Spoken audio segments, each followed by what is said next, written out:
Hi, my lovely friends. Today I have something special for myself for a change, but I hope it's gonna be a great video for you as well.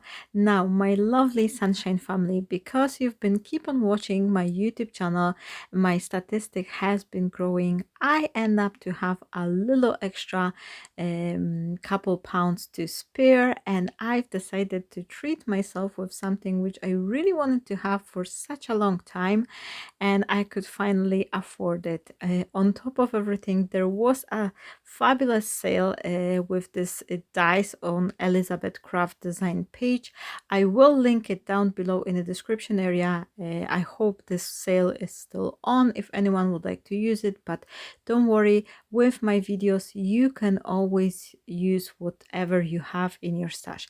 Here I will be starting from this large oval die because this is the die I really wanted to have for such a long time, that I just couldn't wait when I finally realized that okay, I could, spare extra money for some crafty shopping. And then I had this email. This is the good story I have to tell you, that I was just thinking of treating myself with some dice, and next day morning I actually had this email in my on my email box saying that the Elizabeth Craft Design is having a huge sale. So I was like, oh wow, this is just came right in time. So this die, as you can see, it's 7 by 5 or 5 by 7 inches, or like 13 by 18 centimeters. So this is a really nice large oval die. But my friends, if you don't have this particular set, there's so many other things you can do to create a similar look. You can grab some of your oval dies, or if you have a stencil, you can even hand draw the oval object yourself. You can use some embossing folder if you would like to replicate this like a elegant fancy frame. All you really have to do, you just have to trace like a smaller and larger oval shape to have the frame, and then try to use your favorite embossing folder, so that will be kind of a similar, give you the similar look instead of the intricate die. Here I am creating the card base. This is just a regular A4 size paper scored in half, and then I am marking two dots on my own design paper so I could have it as my background paper. And of course, this beautiful die, it's just asking to be used as it is the full frame. But I thought that with today's video I will actually share with you what else you can do with the die like that, because this is not always the case that you have the large fancy die and you have to use it entirely as the focal point. Sometimes we can do a little twist, and this is what I wanted to share with you today. So here you can see how beautifully this die is cutting. This was just the one single pass through on my die cutting machine. I am using the Gemini though. I'll just have to tell you that I'm using the electrical die cutting machine, and they do have this powerful rollers which are giving you the great cut quality. But even with the Sizzix or any other like manual die cutting machine, I'm sure that this will be working beautifully because the dies are really good quality. So here I am releasing this beautiful frame, and just look on that.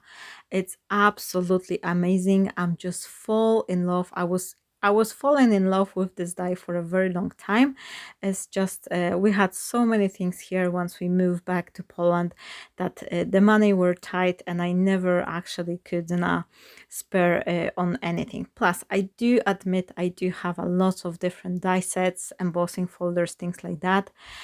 So I'm trying to be mindful with what I am inviting to my craft room, but here this one is definitely something I'm super happy with. So here I have this leftover paper which I was cutting this large frame from, and now I want to reuse it. I don't want to waste this paper, so I am trying to see how much gap I have from one side, so I could have it. I'm planning to use this paper on different card. So here I am just doing this trick to measure how much I need to cut, so that way I have the equal distance on both ends. And this is something I was sharing in one of my previous videos in detail. So if anyone is interested, I will link it down here, like in a corner. You can watch the video after this one. So here I have this additional panel. And this is one thing what you can do to actually stretch up your paper, your elements.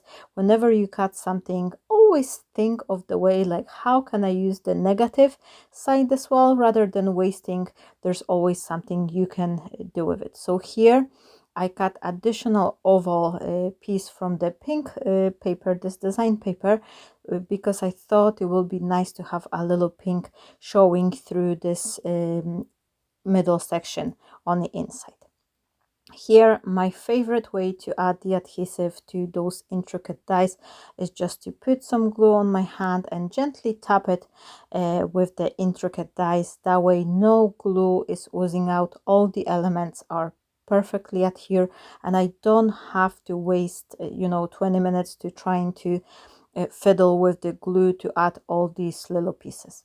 And once this piece inside is adhere, then I will place this frame on top of the larger piece, and that way I will have this white on white shadow effect, which I really like on decoration, especially on the beautiful intricate dies like this one.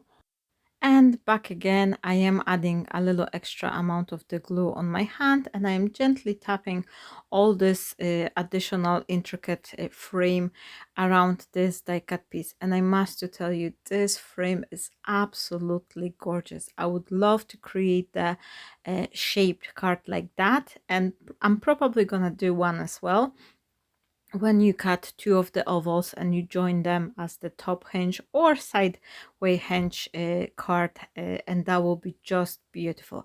But today I have a different idea in mind, and I just want to show you that those large frame, like different fancy dice you may have in your stash, sometimes we just need a part of it to create a beautiful card design. So here I add a little extra glue on the one of the edge of this oval frame, and then I am adding the rest on this pinkish color paper, and that way I am joining it so this piece is coming off from one side of my design paper.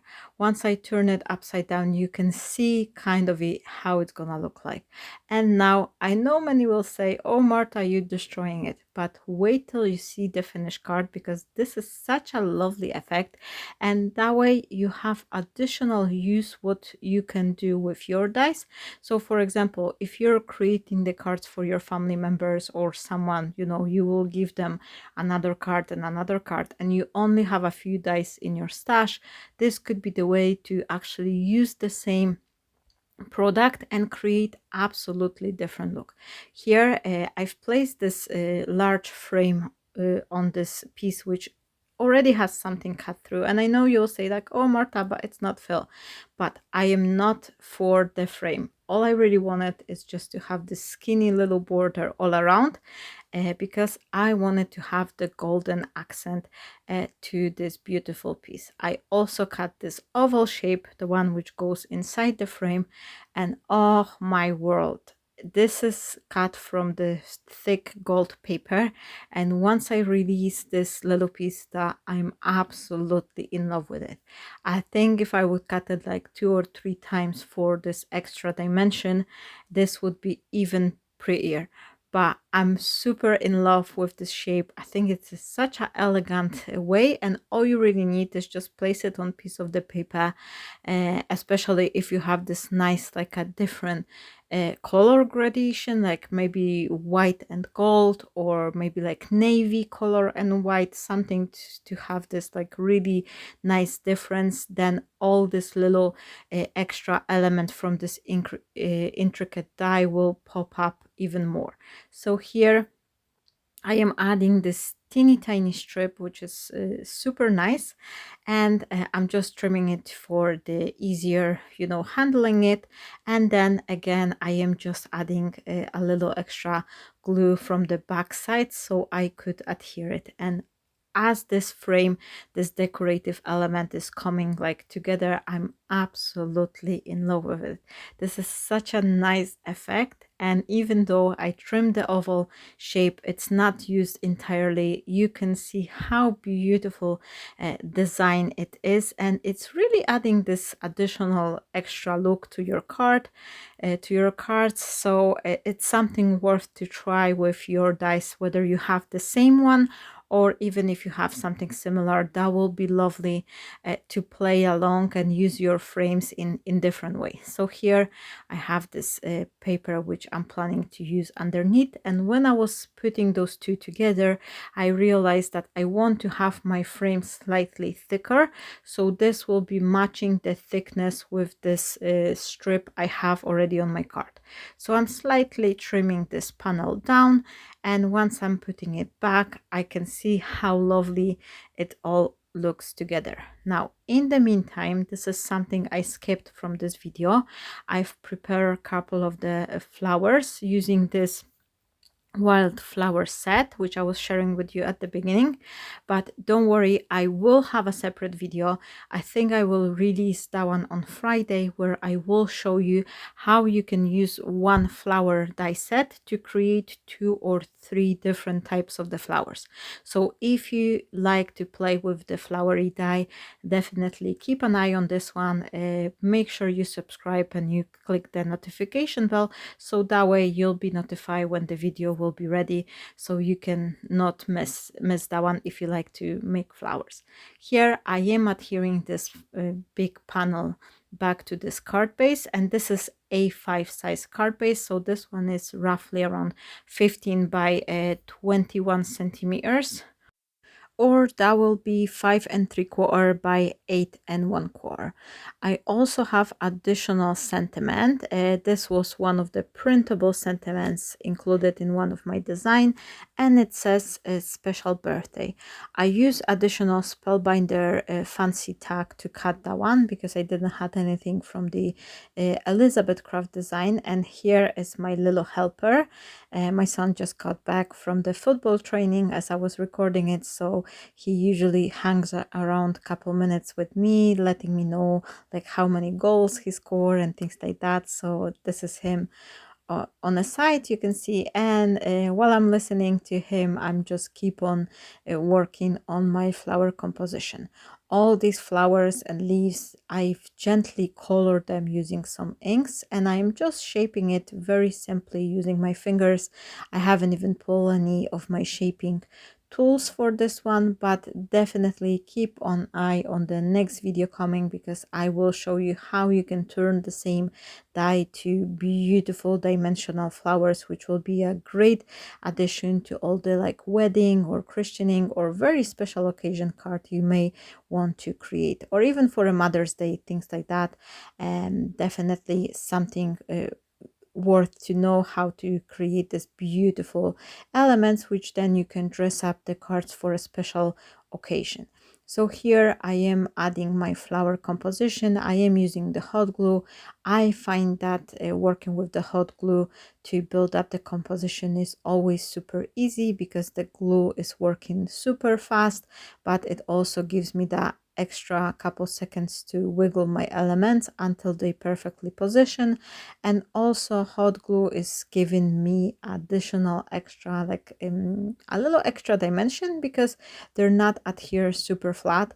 So all I really need is just the dot of the glue on my leaf or a flower, and the rest of the element can actually stay up freely. So this gives me this nice dimensional effect. And of course, I'd like to use this beautiful string because I love to adding the nylon cord bows to all my designs, especially for the elegant like that. I always find it that this is something which also enhance the design, and this is additional interest to the card. So here I just quickly put a little bit of the string into a bow. And here is my son helping me. He just brings some golden bits as I asked him to, if he could reach some from the shelf. So I'm gonna be adding some golden pieces to my flower centers. And whenever I am adhering my little bows, I always like to tackle them in behind the floral composition. So here I just had this third flower left, so I can place it on top of this little bow, so that way the bow stays nice in place and it's kind of a tackle in from the behind. So here I'm also adding a little extra hot glue to this sentiment, and I am placing it so it will be slightly arched, so that way it will have some additional dimension. Here again, as I'm saying, I'm just simply shaping all these elements with my fingers so they have this nice dimensional look, and I am just adhering them one by one whenever I feel like I want to have something. For the other side of my sentiment, I am placing some leaves underneath the sentiment, but the other flower, the third little flower I will actually place it on top of this little tag, so that way it is kind of a difference from the positioning of the elements. So some of the elements are coming from the behind of my sentiment and the other one are placed on top. And whenever you feel like some of the pieces they are too long, you can always trim them down. Just use your scissors and gently cut a little extra piece of your leaf or flower whenever you feel like you would like them to be slightly smaller. So here you can see, as I've tackled one leaf behind, the other one is placed on top, and then it's all covered with this teeny tiny flower. I'm super happy that this wildflower die set is actually containing a couple extra little flowers as well, because these are great fillers to any floral composition. So last but not least, as I've mentioned, because I have lots of the gold on the card, I also decided to create this little gold centers to my flowers. So I am just adding hot glue to those little golden pearls, and when you do that, you either use the liquid adhesive or be very careful. I've been doing it for years, so this is why I kind of learned myself how to grab it without burning my fingers, but from time to time I still get a little burn. It's just it's not as much painful now after many years and many burns later. But please be careful whenever you're handling your hot glue gun, because this could be, you know, very painful if you burn your fingers. So here to give this card additional extra interest, I also decided to pop 3 little pearls on the bottom right corner. So that will be my card for today. I hope you enjoyed this video. This sparked some ideas for what you can do with your large fancy dice, and if you would like to see more of this series, please let me know down below in a comment, because I still have plenty of ideas of what I can do with this set, and of course I'll be sharing some videos with the rest of my new dice as well. Thank you so very much for watching. I am sending you all hugs and I wish you a fabulous day. Crafty hugs and bye bye.